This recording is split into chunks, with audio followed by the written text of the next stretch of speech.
la vie des sociétés dans lesquelles règnent les conditions modernes de production s'annonce comme une immense accumulation de spectacles.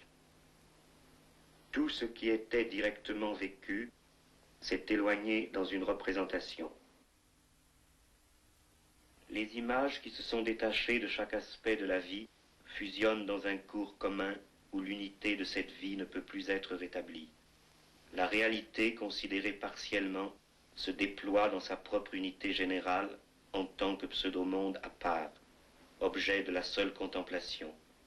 La spécialisation des images du monde se retrouve, accomplie, dans le monde de l'image autonomisée, où le mensonger s'est menti à lui-même.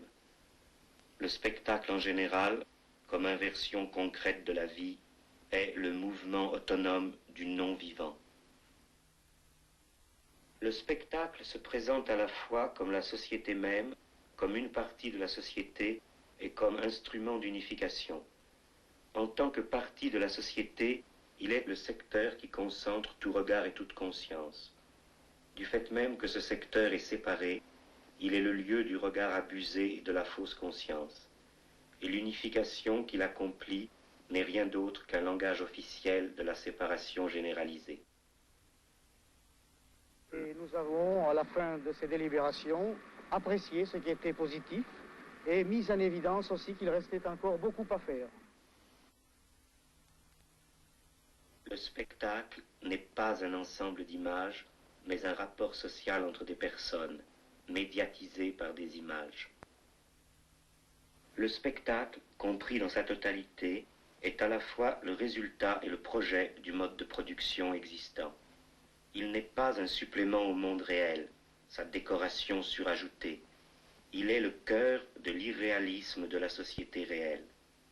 Sous toutes ses formes particulières, information ou propagande, publicité ou consommation directe de divertissement, le spectacle constitue le modèle présent de la vie socialement dominante.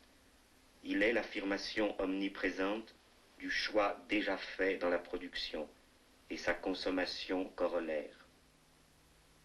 La séparation fait elle-même partie de l'unité du monde, de la praxis sociale globale qui s'est scindée en réalité et en image. La pratique sociale devant laquelle se pose le spectacle autonome est aussi la totalité réelle qui contient le spectacle. Mais la scission dans cette totalité la mutile au point de faire apparaître le spectacle comme son but. Dans le monde réellement renversé, le vrai est un moment du faux. Considéré selon ses propres termes, le spectacle est l'affirmation de l'apparence et l'affirmation de toute vie humaine, c'est-à-dire sociale, comme simple apparence. Mais la critique qui atteint la vérité du spectacle le découvre comme la négation visible de la vie, comme une négation de la vie qui est devenue visible.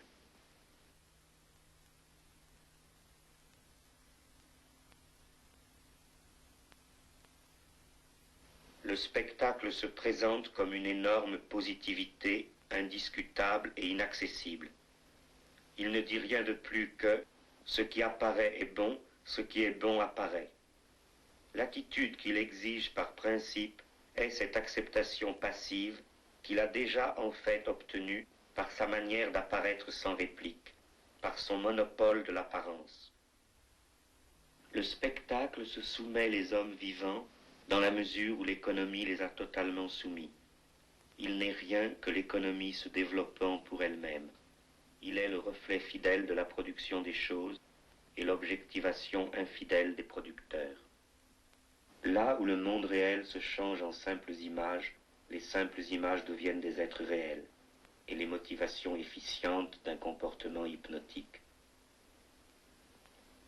À mesure que la nécessité se trouve socialement rêvée, le rêve devient nécessaire. Le spectacle est le mauvais rêve de la société moderne enchaînée, qui n'exprime finalement que son désir de dormir.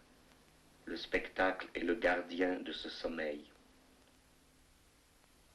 Le fait que la puissance pratique de la société moderne s'est détachée d'elle-même et s'est édifié un empire indépendant dans le spectacle ne peut s'expliquer que par cet autre fait que cette pratique puissante continuait à manquer de cohésion et était demeurée en contradiction avec elle-même.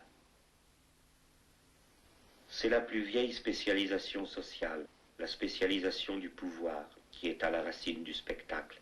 Le spectacle est ainsi une activité spécialisée qui parle pour l'ensemble des autres. C'est la représentation diplomatique de la société hiérarchique devant elle-même, où toute autre parole est bannie. Le plus moderne y est aussi le plus archaïque. La scission généralisée du spectacle est inséparable de l'état moderne, c'est-à-dire de la forme générale de la scission dans la société, produit de la division du travail social et organe de la domination de classe. Dans le spectacle, une partie du monde se représente devant le monde et lui est supérieure. Le spectacle n'est que le langage commun de cette séparation. Ce qui relie les spectateurs n'est qu'un rapport irréversible au centre même qui maintient leur isolement. Le spectacle réunit le séparé, mais il le réunit en tant que séparé. Le travailleur ne se produit pas lui-même, il produit une puissance indépendante. Le succès de cette production, son abondance, revient vers le producteur comme abondance de la dépossession. Tout le temps et l'espace de son monde lui deviennent étrangers avec l'accumulation de ses produits aliénés. Les forces mêmes qui nous ont échappé se montrent à nous dans toute leur puissance. L'homme séparé de son produit, de plus en plus puissamment produit lui-même tous les détails de son monde, et ainsi se trouve de plus en plus séparé de son monde. D'autant plus sa vie est maintenant son produit, d'autant plus il est séparé de sa vie. Le spectacle est le capital à un tel degré d'accumulation qu'il devient image.